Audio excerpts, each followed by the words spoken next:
الأغنام النجدية الأصيلة الآن تقريبا 10%. هذه اللي قدامكم نعجة أصيلة، لو إنه ذكر خروف كان تلقاه أطول منها.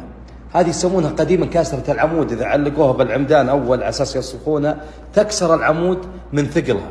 طبعا طويلة الظهر، طويلة الرقبة، الشعر الناعم ويسحب بالأرض. هذه الأصيلة. والارتفاع أيضا الأصيلة تتميز في وفرة الحليب، أكثر ضان بالعالم بوفرة الحليب. الآن للأسف أصبح الأصيل 10%.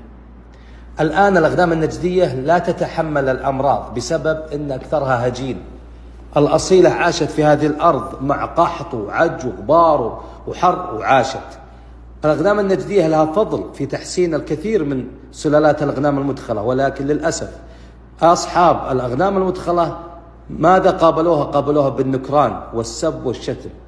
للأسف لا توجد جهة إلى اليوم لحماية الأغنام النجدية الأصيلة، لأن هذا جزء من موروثنا، جزء من موروث الجزيرة العربية.